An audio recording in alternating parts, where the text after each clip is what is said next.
अरे भाई, हार जीत तो चुनाव में लगा रहता है, इसका आप घबराते क्यों हैं? जो जनता का काम करेगा वो जनता का काम करते रहेगा, चाहे हारे। और लोग हारते भी हैं तो सीखते बहुत कुछ है। आप नेल्सन मंडेला का देख लीजिए, हारने के बाद भी लोग वो कहते थे कि हम बहुत कुछ सीखे हैं। भूपेंद्र कुशवाहा को इंडिया गठबंधन में शामिल कर सकते भाई, ये तो हमारे आदरणीय खड़गे साहब, राष्ट्रीय अध्यक्ष आदरणीय राहुल गांधी जी, अगर वो चाहेंगे आने के लिए तो वहाँ बात करनी होगी, वो लोग निर्णय लेंगे, इसमें मेरा कोई रोल नहीं है। लेकिन स्वागत करेंगे। फिर भी जो लोग भी देश से आना चाहें और आके देश को आगे बढ़ाने के लिए, युवकों के रोजगार देने के लिए, महंगाई रोकने के लिए आएंगे, निश्चित तौर उनका स्वागत है। ठीक है, इस बार जीत सरकार उनकी बन गई, लेकिन मेजॉरिटी से नहीं बनी, समर्थन से बनी है। और इस बार विपक्ष मजबूत है। आपको बता दें, आदरणीय राहुल गांधी जी सदन में जो आवाज बनेंगे वो आप लोग देखिएगा, पूरी देश की जनता देखेगी। देश की जनता के हित में, छात्रों के हित में आवाज उठाएंगे वो। इधर विगत 7 दिनों में 3 पुल गिर गए, उसके पहले भी सुल्तानगंज हमारे जिला में गिरा। आखिर क्यों गिर रहा है? इसका मतलब कि इंजीनियर का डिजाइन फेल है या कॉन्ट्रैक्टर लूट रहा है। हर पार्टी को अधिकार है आभार यात्रा निकालेगा। मैं भी अब आभार यात्रा हम अपने लोकसभा में करने जा रहे हैं। इसमें उनको आपत्ति क्यों है? सभी पार्टी को अधिकार है जनता को आभार प्रकट करना, चाहे वो हारे या जीते। भैया, पिछले हम लोग गठबंधन में एक ही सांसद किशनगंज जीते थे, इस बार 7 जीते हैं। उनको पता है, होश नहीं है उनको। और इस बार जब बिहार का चुनाव होगा, हम लोग सत्ता में आएंगे, गठबंधन की सरकार बनेगी। राष्ट्रीय लोक मोर्चा के राष्ट्रीय अध्यक्ष और पूर्व केंद्रीय मंत्री उपेंद्र कुशवाहा अपनी हार की समीक्षा कल बैठक कर रहे थे, और ऐसे में आज देखिए इंडिया गठबंधन के नेता जो है उनका स्वागत करने के लिए तैयार है। एक तरफ उपेंद्र कुशवाहा इंडिया गठबंधन पे हमलावर हैं, तो दूसरी तरफ जो है उनका स्वागत भी किया जा रहा है और कह रहे हैं कि देखिए, हार तो हर किसी की होती है, हार के वजह से जो है सीखने को मिलती है। अगर वो इंडिया गठबंधन में शामिल होना चाहते हैं तो हम उनका स्वागत कर रहे हैं। वहीं पे आज जो है देश में मानसून सत्र की शुरुआत हो रही है, और इसको लेकर के भी जब उनसे सवाल किया गया, और साथ ही साथ बिहार में लगातार पुल धराशायी हो रही है, तो क्या कुछ कह रहे हैं अजीत शर्मा। सबसे पहले आप वो सुने। अरे भाई, हार जीत तो चुनाव में लगा रहता है, इसका आप घबराते क्यों हैं? जो जनता का काम करेगा वो जनता का काम करते रहेगा, चाहे हारे। और लोग हारते भी हैं तो सीखते बहुत कुछ है। आप नेल्सन मंडेला का देख लीजिए, हारने के बाद भी लोग वो कहते थे कि हम बहुत कुछ सीखे हैं। इसलिए जब तक लोग हारेगा नहीं चुनाव में, तब तक वो सीखने का मौका नहीं मिलता और सीख के आगे बढ़ने का मौका नहीं मिलता। इसलिए हार जीत लगा रहता है, उसकी आप चिंता न करें। उपेंद्र कुशवाहा को इंडिया गठबंधन में शामिल कर सकते हैं। भाई, ये तो हमारे आदरणीय खड़गे साहब, राष्ट्रीय अध्यक्ष आदरणीय राहुल गांधी जी, अगर वो चाहेंगे आने के लिए तो वहाँ बात करनी होगी, वो लोग निर्णय लेंगे, इसमें मेरा कोई रोल नहीं है।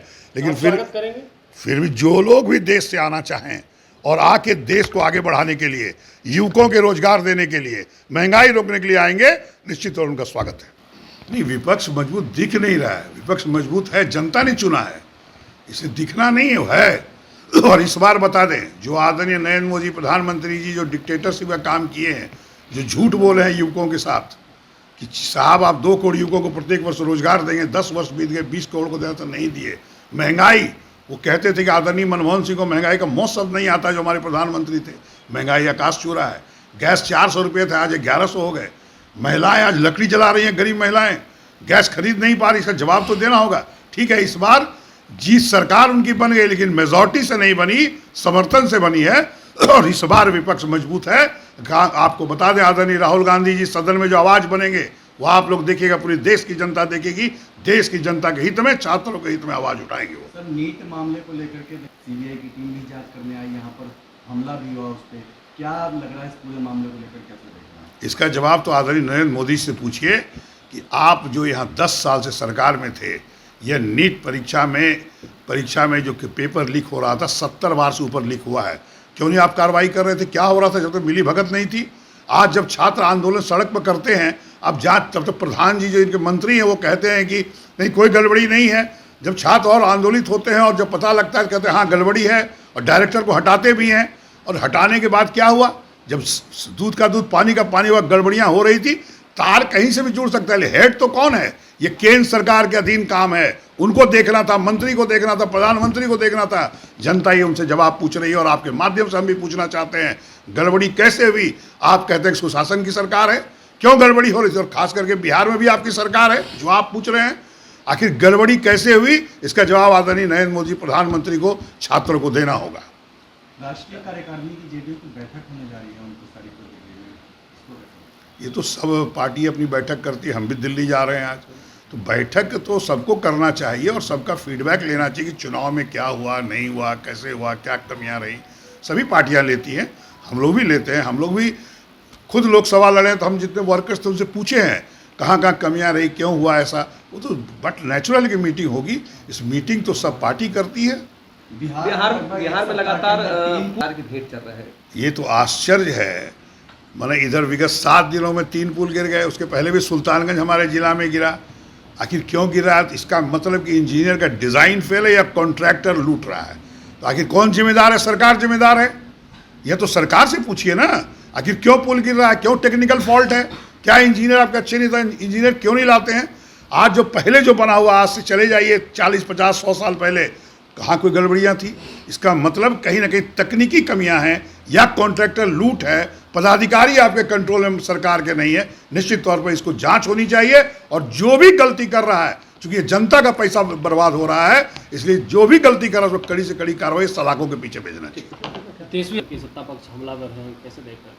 क्यों? हर पार्टी को अधिकार है आभार यात्रा निकालने का। मैं भी अब आभार यात्रा हम अपने लोकसभा में करने जा रहे हैं, इसमें उनको आपत्ति क्यों है? सभी पार्टी को अधिकार है जनता का आभार प्रकट करना, चाहे वो हारे या जीते। जनता का आभार प्रकट करना ये दायित्व बनता है हम लोग का। 4 सांसद जीते हैं कांधा देने के लिए और इसीलिए वो आभार व्यक्त कर रहे हैं और विधानसभा चुनाव के बाद आरजेडी समाप्त हो जाएगी। भैया पिछले हम लोग गठबंधन में एक ही सांसद किशनगंज जीते थे, इस बार 7 जीते हैं।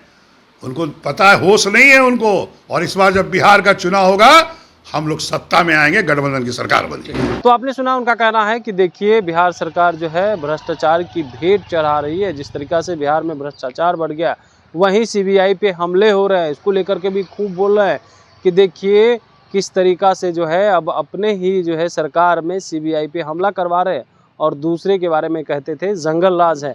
वहीं तेजस्वी यादव आभार यात्रा निकालने वाले इसको लेकर के भी कहा है कि देखिए हम लोग जितनी सीट जीते हैं उसको लेकर के तो हर किसी पार्टी को आभार यात्रा तो निकालना ही चाहिए।